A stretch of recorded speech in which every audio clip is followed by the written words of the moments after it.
Hello दोस्तों, आज मैं आपको भगवान श्री कृष्ण की एक सच्ची भक्त कर्माबाई की कहानी सुनाने जा रही हूँ। यह कहानी कुछ सन 1615 के पास की है। एक गांव में भगवान श्री कृष्ण के भक्त जीवन राम रहते थे। जीवन राम का यह नियम था कि वह भगवान को भोग लगाकर ही कुछ ग्रहण करते थे। एक दिन उनके घर में एक बेटी का जन्म हुआ। जीवन राम ने अपनी बेटी का नाम कर्मा रखा। धीरे धीरे समय बीतता रहा और कर्माबाई बड़ी होती रही। उन्होंने अपना सारा बचपन अपने पिता को श्री कृष्ण की भक्ति करते हुए देखा। एक दिन कर्माबाई के पिता बोले, बेटी कर्मा, मैं कुछ दिनों के लिए तीर्थ यात्रा पर जा रहा हूँ। मेरे पीछे से भगवान कृष्ण की विधि से पूजा करके उन्हें भोग लगाकर ही भोजन ग्रहण करना। अब जीवन राम कर्माबाई को भगवान श्री कृष्ण की पूजा और घर का कार्य सौंपकर तीर्थ यात्रा पर चले गए। अब अगले दिन कर्माबाई सुबह जल्दी उठकर स्नान करके भगवान का भोग बनाती हैं और उस पे खूब सारा घी डालती हैं और भोग की थाली भगवान के मंदिर में जाकर रख देती हैं और हाथ जोड़कर भगवान से कहती हैं, हे प्रभु, जब भूख लगे तब भोग लगा लेना, तब तक मैं अपने घर के बाकी काम निपटा लेती हूँ। इसके बाद वह घर के काम करने लग गई, लेकिन बीच बीच में वह भगवान को देखने आती कि भगवान ने खाना खाया है या नहीं। जब सारा काम खत्म करके कर्माबाई मंदिर में आई तो उन्होंने देखा थाली में खिचड़ी ऐसे ही पड़ी है। भगवान ने कुछ भी नहीं खाई। यह देखकर कर्माबाई भगवान से बोली, हे प्रभु, जब तक आप नहीं खाएंगे मैं भी कुछ नहीं खाऊंगी, और जिद कर वहीं बैठ गई। देखते ही देखते शाम हो गई। ना ही भगवान ने भोग लगाया और ना ही कर्माबाई ने कुछ खाया। आखिरकार भगवान कृष्ण को आना ही पड़ा। भगवान श्री कृष्ण मूर्ति में से बोले, कर्माबाई, तुमने पर्दा तो किया ही नहीं, मैं कैसे भोग लगाऊं? अब कर्माबाई ने पर्दा कर दिया और देखते ही देखते पूरी थाली खाली हो गई। अब तो नित्य नियम से ऐसा ही होने लगा। कर्माबाई सुबह उठकर भगवान का भोग बनाती, भगवान को भोग लगाती और फिर ही कुछ खाती। कुछ दिनों के बाद कर्माबाई के पिता भी तीर्थ से लौट आते हैं। अब कर्माबाई उन्हें सारी बात बताती हैं। कर्माबाई के पिता की आंखें भर आती हैं और वह हाथ जोड़कर कहते हैं, हे प्रभु, आपकी लीला न्यारी है। मैं तो आपको तीर्थ में ढूंढता रहा, लेकिन आप तो मेरे घर में विराजमान हैं। जीवन राम ने भगवान की देखभाल की जिम्मेदारी कर्माबाई को ही सौंप दी।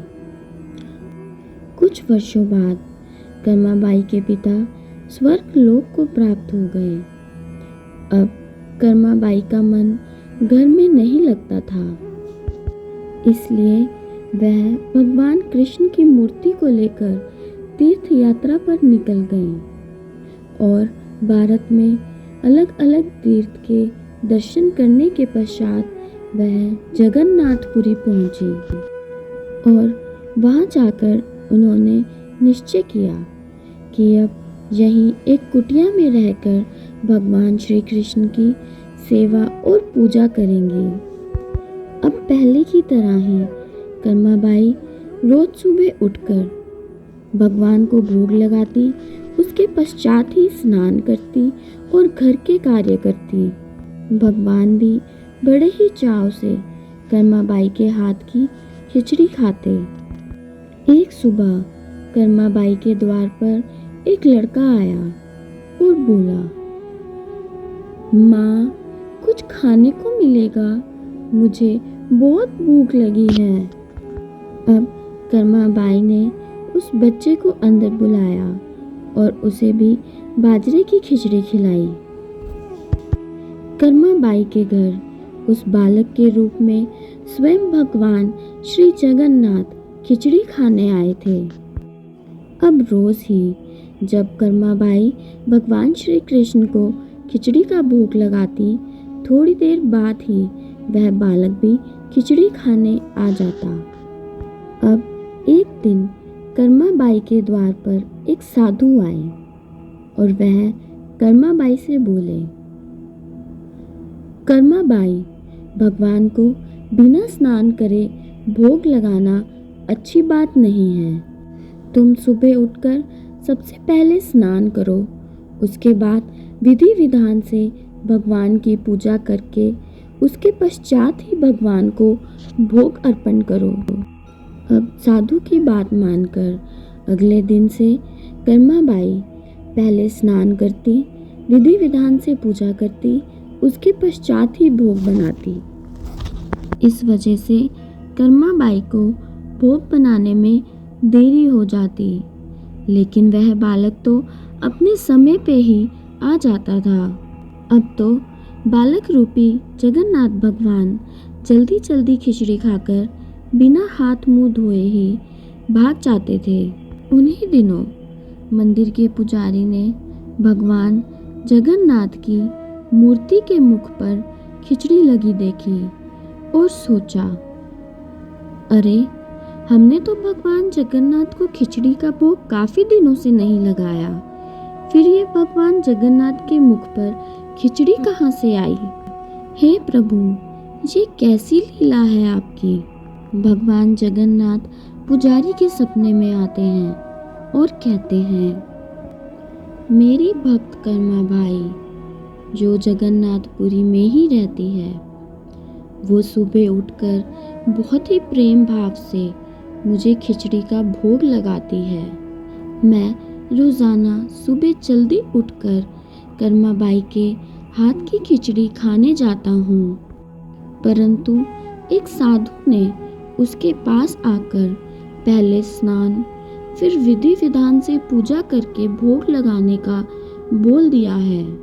तो कर्माबाई पहले सारे कार्य करती है, फिर मुझे खिचड़ी देती है। इन सब कार्यों में बहुत देर लग जाती है, मुझे बहुत तेज भूख लगती है और फिर भक्तगण भी तो मेरा इंतज़ार कर रहे होते हैं, इसलिए मैं जल्दी जल्दी खिचड़ी खाकर बिना हाथ मुंह धोए ही वहाँ से वापस लौट आता हूँ। अब भगवान जगन्नाथ की स्वप्न में सारी बातें सुनकर पुरोहित जी उस साधु की खोज करवाते हैं और उसे सारी बात बताते हैं। पुजारी की यह बात सुनकर वह साधु एक बार फिर कर्माबाई के द्वार पर जाते हैं और कहते हैं, कर्माबाई, तुम्हें किसी नियम नीति की ज़रूरत नहीं है, तुम भगवान की परम भक्त हो। भगवान तुम्हारे प्रेम भाव से बहुत प्रसन्न हैं। तुम सुबह जल्दी उठकर सबसे पहले भगवान का भोग ही बनाया करो। अब कर्माबाई पहले की तरह ही करने लगी। सबसे पहले उठकर वह भगवान का भोग बनाती, भगवान को भोग लगाती और उसके बाद उस बालक को खिचड़ी खाने को देती। देखते ही देखते ऐसे कई वर्ष बीत गए और एक दिन कर्माबाई परलोक सिधार गई। उस दिन मंदिर के पुजारी और वहाँ के राजा ने भगवान श्री जगन्नाथ की मूर्ति से आंसू बहते देखे और हाथ जोड़कर कहने लगे, हे प्रभु, आपकी आंखों से आंसू, हमसे ऐसी कौन सी गलती हो गई है? हे प्रभु, हमें क्षमा कर दें। उसी रात भगवान जगन्नाथ राजा और पुजारी के सपने में आते हैं और बताते हैं कि उनकी भक्त कर्माबाई इस लोक से विदा होकर भगवान में विलीन हो गई है और अब सुबह सवेरे उन्हें बाजरे की खिचड़ी कौन खिलाएगा। राजा और पुजारी सुबह मिलते हैं और राजा पुजारी को कहते हैं, जो स्वप्न मैंने देखा वही आपने देखा है। मैं चाहता हूँ रोज सुबह भगवान जगन्नाथ को कर्माबाई के नाम की खिचड़ी का भोग लगाया जाएगा, जिससे भगवान को कर्माबाई की कमी महसूस ना हो। उस दिन से कहते हैं जगन्नाथपुरी में रोज सुबह भगवान को बाजरे की खिचड़ी का भोग लगाया जाता है।